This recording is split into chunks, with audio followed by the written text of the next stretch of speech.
several clergy in Russia. So was the Pope appealing for peace, or was he praying for peace? And the same applies to the Kaliningrad. Yeah, that's a good question. So what do you have to say about that, guys?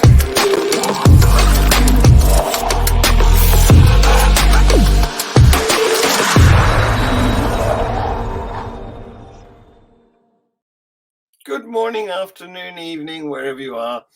Welcome to the latest edition of Views on the News. Yes, I will get the intro revised one day. I'm just so busy. We have some usual guests here, the regulars. We have co-host Tersia du Plessis from South Africa. Yes, great. And we have Dread Pirate Higgs from very northern part of British Columbia today. Yeah. Are you actually in the tundra or close to it? Well, yes, there's permafrost in certain areas around here. Yeah. And you've got snow too, I believe. Yeah, it's a winter wonderland out there right now. Great. Okay. Well, I'm glad you like it.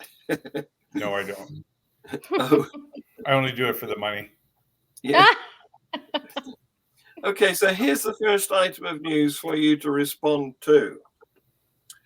Back in 2018, in Italy, Maria Silvia Fiengo and Francesca Pardi were among the country's first same-sex couples to be registered as parents. The forward-thinking mayor of Milan, Giuseppe Sala, took a progressive stance and allowed children born to parents of the same gender to be acknowledged in the absence of any clear national Italian legislation. So being finally recognized as a household was wonderful for Maria and Francesca, because they'd had years of legal challenges. So they felt the whole thing was truly incredible. This week, however, what had been seen as a major victory for equality and acceptance by the LGBT community was reversed. Italy's right-wing government instructed Milan's city council to stop registering the children of same-sex parents. What about that? So the first thing, I have a question. Can you register a child if you're a single parent? If you're unmarried? And That's a good question. Can that happen? Or are those, so if you get pregnant and you're not married, are those children not registered? I'd like to know. So would I. I really can't provide any information on that, I'm afraid. But it may have been, looking at the UK situation, you've always been able to, well, I say always, but for a long time, you've been able to register children as having one sort of proper parent and another as the supposed father. But it took a long while for two same-gender parents to be recognized as parents. Right. Dread, what's your comment? I want to hear what you have to say before I ask my next question. Well, I mean, it's devastating, of course. Is this like a change in government? Is that why this is happening, or is it somehow that they've just been suddenly alerted to this practice and have suddenly decided that it's unholy? I think Italy has recently changed government. And the new government is very conservative. So on the topic of the new Italian government, I think that this is probably the first in a series of more conservative legislation that we can expect, Oh. because the new is it the Prime Minister? I've forgotten her name. It's a woman, and the party that she's the leader of is actually a direct descendant of the party that Mussolini started. Mm. And this woman has taken her entire playbook directly from Her Mussolini. name, I can help you with that. Her name is Giorgia Meloni. That's right. Mm. So if we look back at what happened and in Italy and in Nazi Germany, then this is not a good. It's a portent of things that might. Yeah. It go would be wrong. interesting to know what her platform was. I mean, because certainly it would be a logical fallacy to make the claim that by virtue of her genetic legacy that she's inclined to behave in the same way. So that's Yeah. why I'm. Oh no, it's not. I'm It's curious what maybe I her. wasn't. Maybe I misspoke. It's not she's not genetically a descendant of Mussolini. No, Her no. political her Affiliation. political views Mm. stem directly from Mussolini. So Wow. so so Well, she that's she yeah and that's her the party worst thing is that that is the populace would allow themselves to forget the past exactly. to Yeah, the yeah. So it point. is worse because you can't choose your genetic ancestry, but you No, can no, choose. I understand it. What I meant was that it would have been a genetic fallacy, Mm. Yeah. right? Oh, Yeah. okay. Yeah. Yeah. So I can tell you that she's got a very conservative agenda. And there is a centre-left Democratic Party, the opposition. Well, one of the oppositions, because as you know, they have a proportional representation in Italy, and it's a multi-party parliament. Kind of And like Canada. yeah, and very often the government is a what do they call A it? minority government. Yeah, or Coalition? Coalition. Yeah, it's a coalition between two not very compatible parties.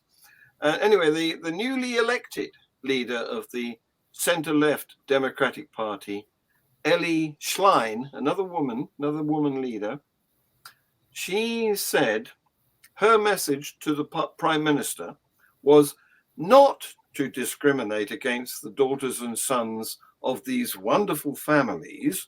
We're talking about the boys and girls who are already growing up in our communities and going to our schools. And it's no longer tolerable. And these families are tired of being discriminated against. Well, yeah. Just got a And point. What else is there to say? furthermore, there's ample evidence that it is better for a child to be raised in a healthy same-sex or same-gender family, or even in a single-parent family. It's much healthier for the child's development than to be raised in a traditional family that has dysfunctional individuals and where there's abuse and that type of thing. So the scientific evidence is very clear that there's absolutely no harm done to children who grow up as part of same-sex union families. Yeah, and it could be said too that what does sex really have to do with it? Because you could be of the same sex and indulge in some pretty deviant behaviors in the background, unbeknownst to your children, and you're still granted the right to raise them. It Exactly. absolutely makes no sense. Yeah, well, in a lot of countries, children are raised in a wider family, in a village, rather than by a two-parent True enough. nuclear style family. Yeah. So I think we're of agreement that this is a step backward for Italy. Yeah. No pasta for them. Yeah, you need to extend your influence a bit, Trent. So moving over to India, another country that begins with I. The police in the Punjab are searching for a Sikh separatist leader. Now, the Sikh religion doesn't often feature in our news. They seem to be one of the less extreme religions. But listen to this. This leader has been on the run for a week, and he calls for a separate homeland for the Sikhs. His name is Amrit Pal Singh, and he's revived memories of a 1980s insurgency in which thousands died. What happened back then is a preacher called Jarnail Singh Bindrawali led an armed insurgency for a separate Sikh homeland that they were calling Khalistan. Kali is one of their gods. And he, Bindranwale, was killed in an Indian army's storming of the Golden Temple, the holiest shrine in the Sikh religion, back in 1984. So this guy, this new one, has struck chords with people who liked that older one, who wanted a separate Sikh homeland, Khalistan. And on Sunday, even in London, people protested outside the Indian High Commission carrying banners with Khalistan written on them. And videos showed a man detaching the Indian flag from the balcony of the building in London. What do you think about that? Can I play devil's advocate? Okay. So would it really matter if they were given a little piece of land and said, all right, it's fine, you go and live your Khalistan? I mean, it would surely solve much violence. And If only. well, I don't know, maybe. Yeah. As I'm saying, I'm trying to think out of the box here of a possible solution. If only things were that simple. The last time that was attempted was when the British left India, and the Muslims were allocated a separate homeland, or two separate homelands from the Hindus, and about 1 million of them, because they're all mixed up. It's not the Muslims are here and the Hindus are there. They're all mixed up, and yeah. And so wherever they happen to be is where they're going to want to have their piece of the pie, right? Yeah. So back then, the Muslims migrated into Pakistan and what is now Bangladesh. At the time, they were West and East Pakistan, and about 1 million people died as a result of this attempt to separate on the grounds of faith. Right. Disaster. Yeah, for sure. And again, I think if people are ceding to these interests, then everyone's going to want it. I mean, it really is a slippery slope, right? Yeah. And what worse way to define yourself than a silly belief? Yeah. Do you think a solution would be to tell all the different faiths, say, all right, let's create a space, and each group goes into that space and say, all right, my God is now going to come in here, and then all in succession invite all their gods, and then they close the door and they let the gods sort it out, and they say give them at the end of 6 weeks. I think that's eminently great idea. Yes. Do you think that's going to work? And everybody just has to wait patiently so that like you have the white smoke and the black smoke when the new pope is elected. Yeah. That should work. I mean, Yeah. give them a box and say, You're now onto let the something. gods sort themselves out, and we just continue with our lives. And you can pray to your God for assistance Yeah. as You're much not as you talking. want. You're not talking about putting the people together, are you? You're No, just no, saying absolutely No, not. just put No, the no, no. gods Let the together. gods sort it out. put your No, gods. Yeah. Put your gods in Yes. this. You know, in a way, it would be like the Schrodinger's cat thought experiment, right? Just like Well, who can influence the decay of a proton to affect the isotope that kills the cat, right? And I mean, there May are the best shrines. God win. It may absolutely, and the people the adherents to the different religions, they can pray and bring sacrifices as much as they want to their heart's content, but they're not allowed to interfere with the gods sorting out their business. I think that's perhaps a solution. I like it. Yeah. It's sort of I'm a celebrity. Get me out of here, for God. Yeah, and of course, a king was allowed to elect a soldier to represent him in a fight, wasn't he? And what did they call that? Yes, trial by combat. It's actually a thing. Trial by combat. The person, a champion. A champion. Yeah. Yes, So there you go. That is, the principle has been established. Absolutely. Yeah. I think we just have to get the send this a video clip of this video to Prime Minister Modi. It could even be done virtually, couldn't it? We could do it on a game world. Well, yeah, like what's that? Like Fight Club or something like that, right? Yes. Yes. Yes, Exactly. and they could have filters inside the box where the gods are fighting it out. That would be exciting viewing, don't you think? I love it. Unfortunately, I'm going to have to bring us down to reality, because in Sydney, Australia, there's been a LGBT group clash with a mob outside a church, and the mob consisted of hundreds of far-right thugs who punched people.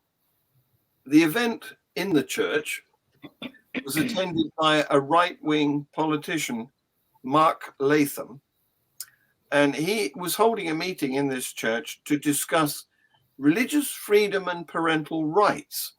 But if you know his reputation, his idea of religious freedom is very much what he considers to be a suitable sort of freedom. He's very right wing, and so the mob, LGBT activists were outside the church protesting about what was going on inside, and then the mob came along and punched them.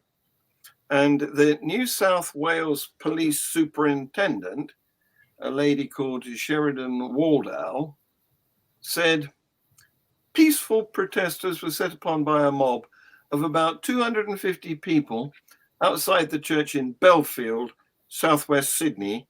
Glass bottles and other projectiles were thrown at officers, and a man was pushed to the ground and assaulted.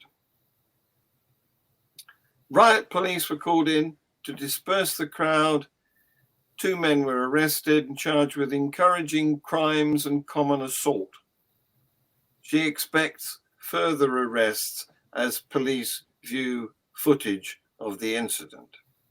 So Australia is another place that doesn't figure very often in our religious news, but here it is. You go first, Red. I have once again a contrary opinion on, well, depending on the details, but you go first. Well, yeah, I would say that. Do we know it's religious based, like, or is it just people that are anti-LGBTQ? I don't know. It wasn't clear in the story if it's religiously motivated or if it's just like thugs, people that don't like that kind of stuff. Well, the religion I mean, aspect, I understand that it was taking place in a church, but yeah. is that just by virtue of it being a venue, or was it? Well, what's the context of what was I guess that it was taking place there because the audience were right-wing Christians, and they'd invited this right-wing politician to speak to them on the subject of religious freedom. By that they mean Christian privilege, right? and parental rights. And outside, there were all these LGBT people who were protesting about what was going on inside. So Well, what? So sorry, Drew. What I wonder about is whether the people protesting outside. So if they were protesting in principle because the fundamentalist Christian is often also right wing in places like Australia, South Africa, the United States. There's a strong correlation between Christian fundamentalism and right wing views.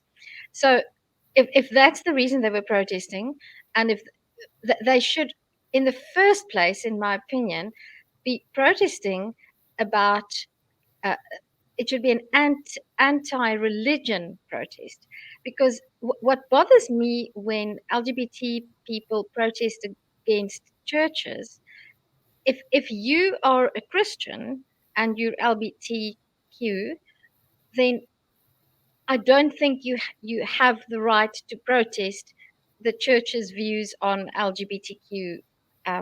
If you're part of the club, you don't really have a Exactly, Right. and that's something that quite bothers me. So if these were Christian LGBT people protesting this particular church, then I don't have much sympathy for them, in the sense that it's not right what happened, but we know what right-wing extremists, politicians are like. You basically, it's like waving a red flag at a bull. Yeah. So Well, if we don't but we don't know that. No, we don't actually know what the faith of the LGBTQ activists was, or whether they shared a single faith. We don't know that. But what we know is they were peacefully protesting outside the church about what was going on inside the church, when 250 right-wing thugs started throwing bottles at them. Yeah, well, here's the thought. Did the people inside the church who were being protested against actually call the people who formed the mob to come on down there and clear up the streets? Who knows? That would be the interesting connection to see. Yeah. And well, I do trust that there will be arrests made and against the people who injured other people, because basically what you have here is a clash of two groups of protesters. Because that's basically what happened here, and it's nasty, but I have to confess that I would not protest far right wing. I would not protest such a meeting, because I know what far right wing, what the attitude is. You're courting that kind of behavior. So I would be personally, I would say, this is one protest I'm not going to do in person. Maybe I'll do something virtually, but I'm not going to go there, because you never know what can happen. They have to come up with guerrilla protesting, right? Like guerrilla warfare. You just show up like a flash mob, and you're there for 15 minutes. You do your protest, and you're out before anyone catches on. Oh, yeah. And you don't have to wear a gorilla suit.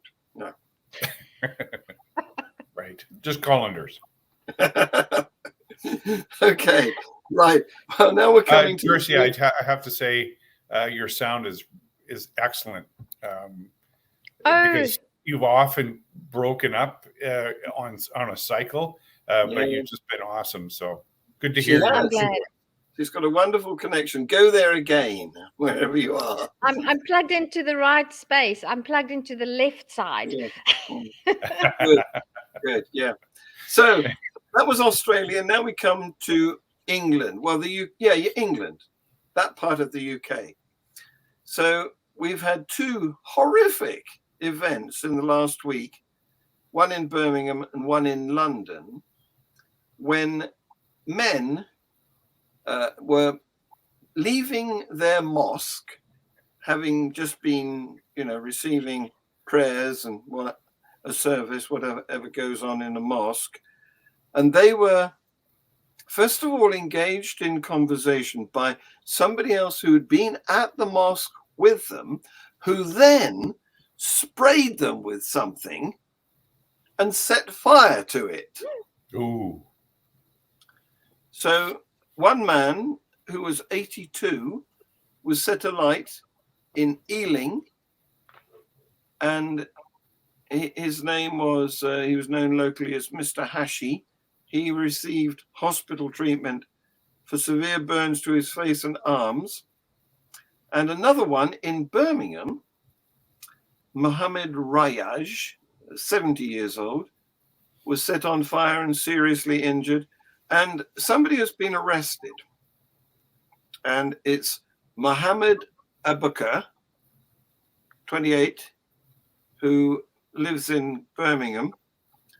And apparently his modus operandi has been to engage these men as they both leave a mosque in conversation and then turn and attack them. What's the motive? Does anybody know? Why is he doing this?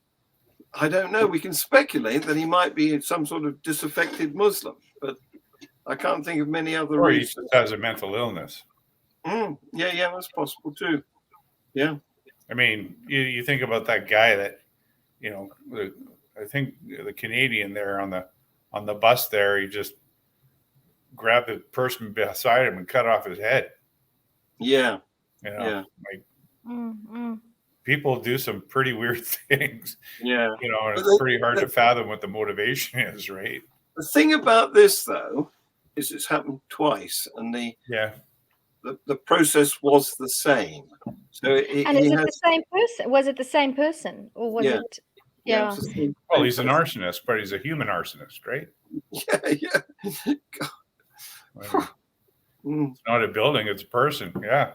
Yeah. Terrible. So a spokesperson for the West London Islamic Centre, which is one of the venues where this happened, said, "As we commence the blessed month of Ramadan, our thoughts and prayers are with the victims and their families." Of course they are.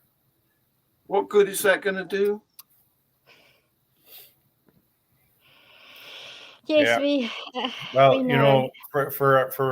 For us, it's coming up on Passover, eh? So that's our second holiest holiday, but we don't burn people. Pasta over. Passed over, yeah. Yes. Yeah. Great. Okay, so it's second only to Talk Like a Pirate Day. Yes, I'm sure. Arr. Yeah. So, staying with the UK, there is, from the opening, it sounds as though I'm not staying with the UK, but you'll see the relevance. A Danish far-right politician, a guy called Rasmus Paludan, who is the founder of the anti-Islam party Stram Kurs, and has a track record of burning Qurans in Denmark. He's held several protests in which the Islamic text was burned, and some have lent to violent counter demonstrations. He wanted to come here because he heard that last week, or was it the week before, 4 pupils at a Wakefield school were suspended over very minor damage to a copy of the Quran that happened this is in southwest Yorkshire. So he's applied to come to the UK And the security minister has told the House of Commons that he's not allowed to enter. Which I think is a good thing, because what does he want to come and do? So my view, and I feel very strongly about this, if you can burn books, then it's not a big step to burning things and other things, and then to burning people. So that's my first view, is that. What does one achieve by burning a book? I mean, absolutely nothing. And then, as far as the scholars damaging copies of the Quran, the same goes. There's no need to damage a book. Don't damage things. I mean, it's children should be taught that you don't damage things, because it's not a way to solve any problems. I can tell you. Yeah. I can tell you. But isn't it just, I mean, it's entirely symbolic. I mean, it's like burning a flag. I can tell you what he was hoping to do. He wanted to become incendiary.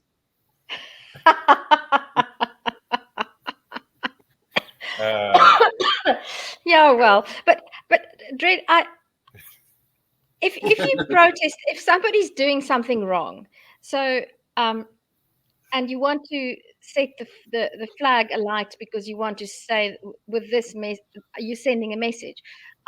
In certain contexts, I can see that could have a purpose, but exactly because it's such a symbolic action to destroy something that stands for something else, I don't think it's a good idea to burn books, because if there are better ways to become incendiary, and that is to set people thinking. That's the much better way. So, and in my opinion, but I hear what you said about the flag burning, but exactly, it's because that's a symbol of so a flag stands for a regime, and we're burning this flag because we want to destroy the regime. Right. But we shouldn't. Isn't Islam a regime? Yes, in many it respects? is. I think it is, but I think there are better ways to. Well, sure, but I mean, it's the shock value, right? It's, sometimes just having a cogent and rational conversation about religion with somebody doesn't do anything. It doesn't have any effect. And sometimes it's the belief that doing these shocking things is the moment where people kind of go, how dare you, or whatever. I mean, there certainly can't be a one size fits all with respect to how we protest the things that we don't agree with. And that would include flag burning and book burning, I imagine.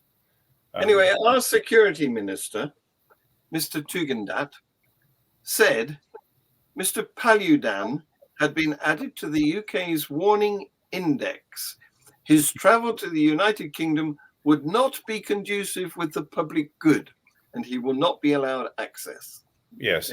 So Tersia, I just want to expound on this a little further, because I actually went to the Human Rights Tribunal to protest or to file a claim against the Insurance Corporation of British Columbia for refusing to photograph me with my religious headgear based on the statement that I profess that faith. Yes. And they denied me on the basis that I was a pastafarian and I mock religions and certain religious practices. And that was it. The book was closed. They said, bugger off. We don't have any interest in dealing with you. And I had to go to Supreme Court. Guess what the Supreme Court did? They upheld that decision by the Human Rights Tribunal. The Human Rights Tribunal. And this is in Canada. So, Well, I think you did 100% the right thing by doing that. And I would have gone with you if I were there. I think I must try that. Yeah. I wonder what they'll do if I proclaim myself to be a Pastafarian in South Africa and I want my colander on my head with my. Well, we're not But even you wouldn't allowed be to alone. You wouldn't be alone. We're not even allowed for our ID and passport photos. We have to take our glasses off. So Yeah. they won't even they won't allow you to wear a hat. And in South Africa, you're not allowed to wear headscarves either. So for all identification photos, but it's a universal rule in South Africa. And that would be fine. You know, Yes. if the same rule applied evenly to all people of all faiths, that would be perfectly justifiable, especially if they can make the claim that it interferes with facial recognition technology.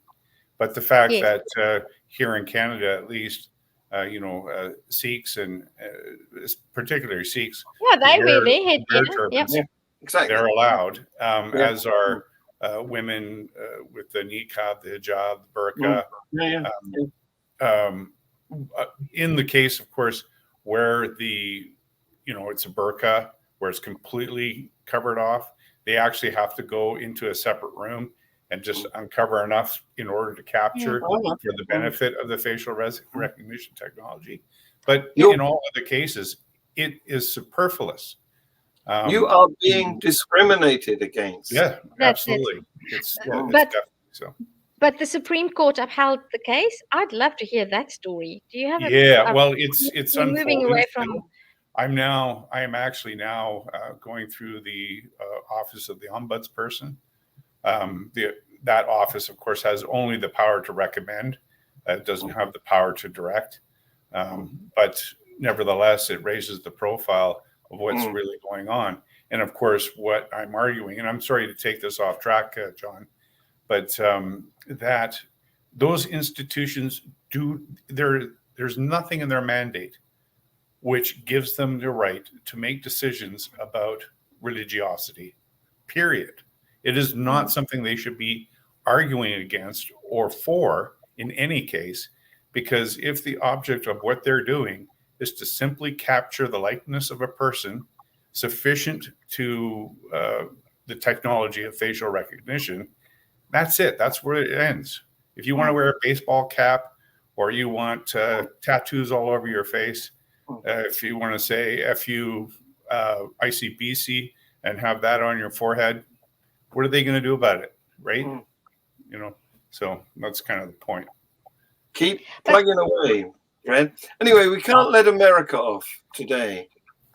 So I want to tell you about a Reverend Johnny Hunt, who was a long-time Georgia megachurch pastor who, his lawyers admit, had a brief, inappropriate extramarital encounter with a married woman in 2010.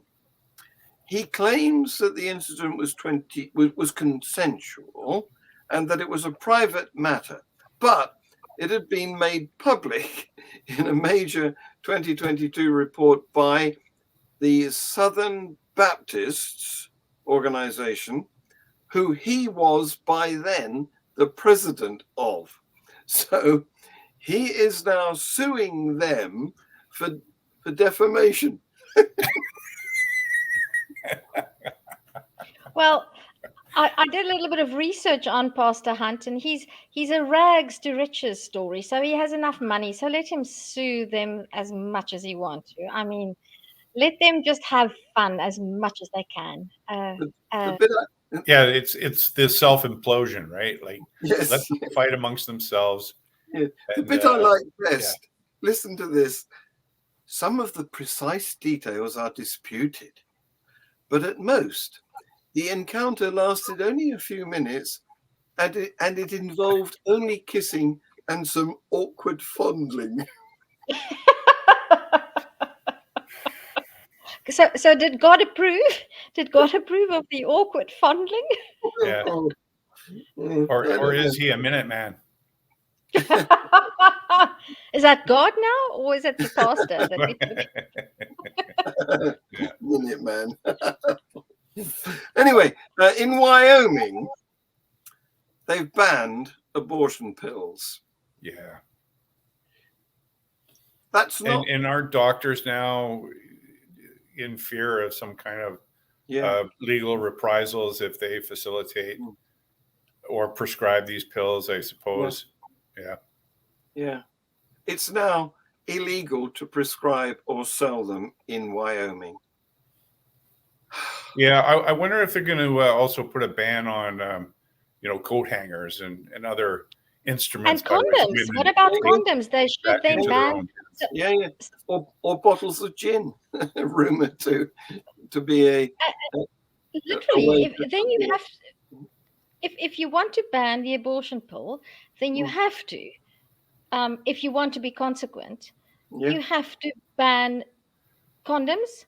You have to ban contraception, because and you have to ban. So I mean, presumably you'd even have to ban the, what do they call it? The rhythm method. No, exactly. That was where I was going. So they'll have to install video cameras to see that every single sexual event goes all the way, because if you don't, then obviously you're preventing a pregnancy, which is technically abortion. Yeah. There you go. So to finish up, we're going to Uganda. I don't know if you know about Uganda. It's a landlocked country in Africa which borders on Lake Victoria. Famous home place of Idi Amin. Yes, I remember. That's right. That's him. Yeah. Anyway, it's long been illegal to perform homosexual acts in Uganda. Well, I say long. For a few years, it's been illegal. But they've upped the ante. Now, they've just passed a new law, and I'm going to show you a clip of it. People who identify as gay risk life in prison, and those who know their family and friends who know that they're gay have a duty to report them to the authorities. Yeah, Hitler Youth. There's also a death penalty in certain cases.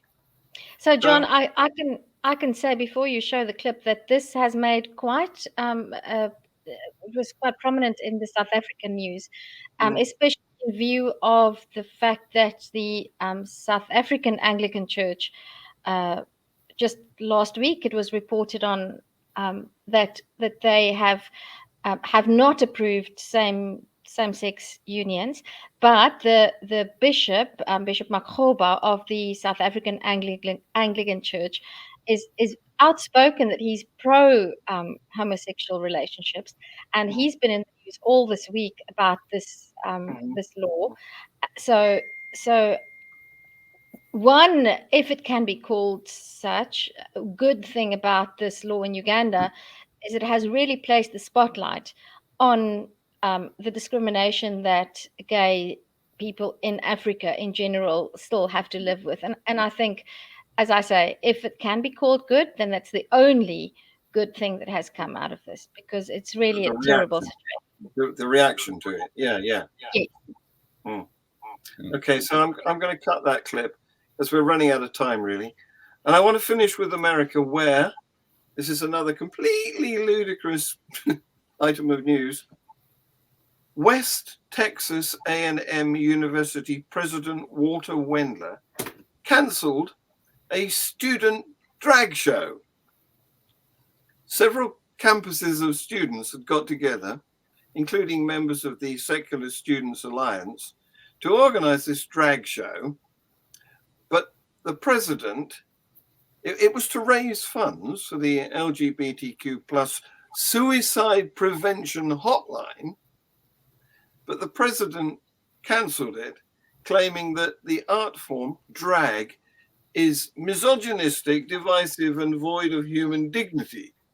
And he said his personal religious beliefs and God and the Creator were his justification for cancelling this fundraiser.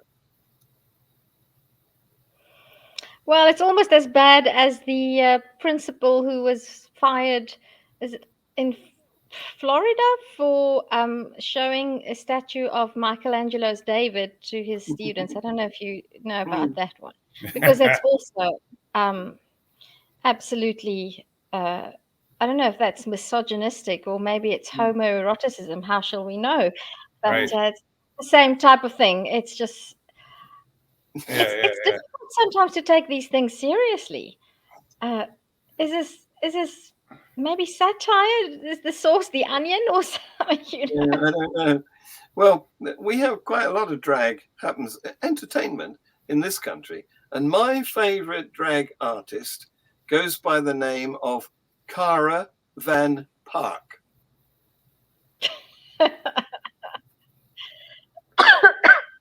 Caravan Park. Yeah. Caravan Park. Who was the one a great comedian, British, very, very flamboyant, but played an older woman. Oh yeah. That goes back, doesn't it? That would be who would is it that Mrs. be? Brown's Boys? No, though that's one, right? No, it was it wasn't Lady, it was Dame Edna. Or not Dame Edna, Dame something. Anyway, she was a great comedian. Yeah. Or he was, I mean, but drag, right? Yeah. And of course you have to remember Klinger. Yeah. You know, from the show MASH. You guys ever got that? Yeah, we did. Yeah. Great show. Maybe this particular person was the one that was, made to dress up and didn't like it. Now he's fighting back or something. I'm gonna lay awake trying to remember the name of that famous drag artist now. Yeah. I thought it was Dame Edna. I thought it was Dame. No. Edna Everage is an Australian.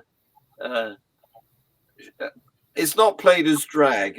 It's played straight as. Oh yeah. She plays it straight. He plays it straight, but yeah. Anyway, I'll remember. Good. Let me know. Yeah. It's going to keep me awake otherwise. Yeah. Guys, you've been wonderful. Thank you very much. Say goodbye. I'm going to play the goodbye. Bye-bye. Bye-bye.